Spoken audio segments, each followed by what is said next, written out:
News Bangladesh, সংবাদ দিনের শেষে। জাতীয় সংবাদ।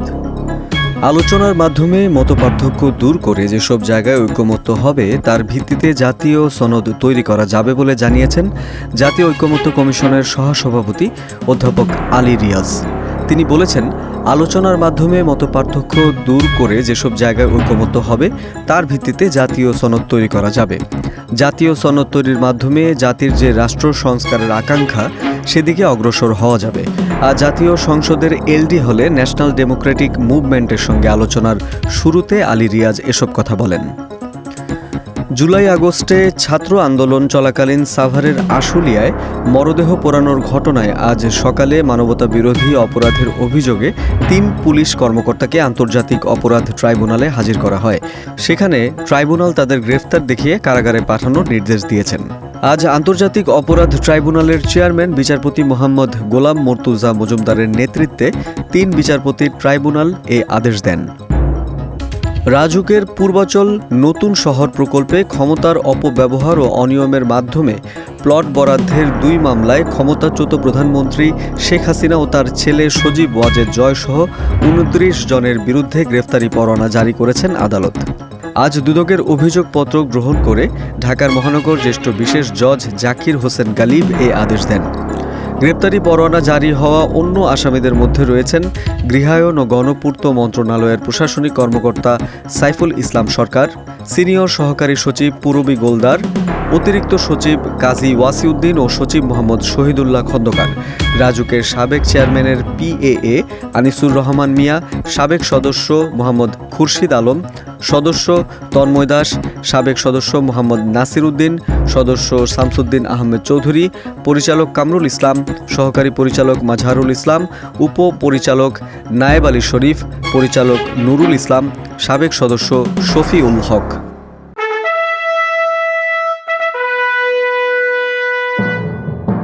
রাজনীতির সংবাদ। নির্বাচনী রোডম্যাপ সহ বিভিন্ন বিষয় নিয়ে অন্তর্বর্তীকালীন সরকারের প্রধান উপদেষ্টা ডক্টর মোহাম্মদ ইউনূসের সঙ্গে সাক্ষাৎ করবেন বাংলাদেশ জাতীয়তাবাদী দল বিএনপি মহাসচিব সহ দলের বেশ কয়েকজন নেতা। আগামীকাল বুধবার প্রধান উপদেষ্টার বাসভবন রাষ্ট্রীয় অতিথি ভবন যমুনায় দুপুর ১২টায় এই বৈঠক অনুষ্ঠিত হবে। আজ বিএনপি চেয়ারপারসনের প্রেস উইং থেকে এ তথ্য জানানো হয়। এর আগে প্রধান উপদেষ্টার সঙ্গে ওই বৈঠকে বিএনপির পক্ষ থেকে আগামী ডিসেম্বরের মধ্যে নির্বাচন অনুষ্ঠানের বিষয়ে সরকারের সুনির্দিষ্ট রোডম্যাপ চাওয়া হবে বলে জানান দলটির স্থায়ী কমিটির সদস্য সালাউদ্দিন আহমেদ।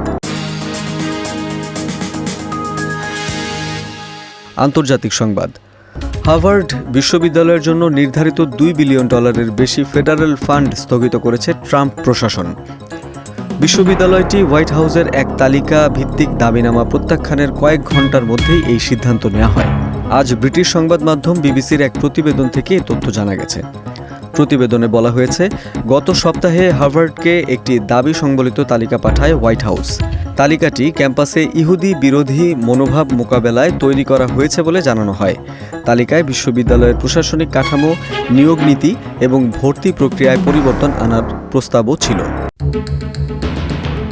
তথ্য প্রযুক্তির সংবাদ।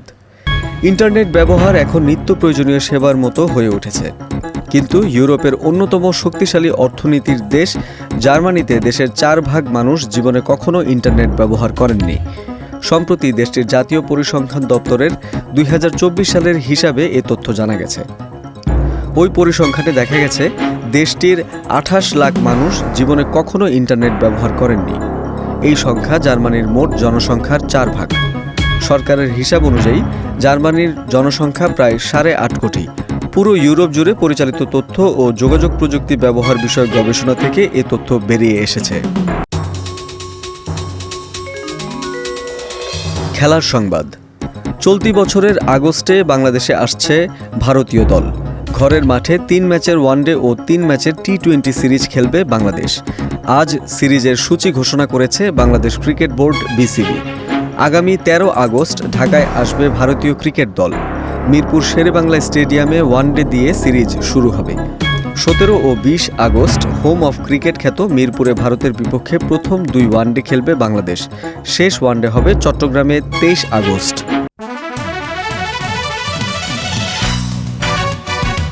সংস্কৃতি বিনোদন।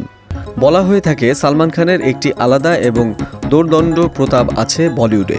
তার হাত ধরে বলিউড ইন্ডাস্ট্রিতে এসেছেন অনেকে, এমনকি ক্যাটরিনা থেকে শুরু করে অনেক নায়িকার পথচলা মসৃণ করেছেন বলেও শোনা যায়। সেই সালমানের নিজের সময়টাই এখন মোটেও ভালো যাচ্ছে না। সর্বশেষ মুক্তিপ্রাপ্ত সিনেমা সিকান্দার খুব একটা ভালো ব্যবসা করেনি, এমনকি অনেকেই সালমানের শেষ দেখে ফেলেছেন। এরই মাঝে অবশ্য তিনি বজরঙ্গি ভাইজান সিনেমার সিকুয়েল তৈরির তোড়জোড় শুরু করেছেন। কিন্তু সালমান কি আবারও পুরনো দাপটে ফিরতে পারবেন বলি ইন্ডাস্ট্রিতে? এই প্রশ্নের উত্তর এখনই মিলছে না। তবে সালমান কিন্তু নিজেকে নতুন করে গড়ে তোলার প্রত্যয়ে প্রস্তুতি শুরু করেছেন পুরোদমে।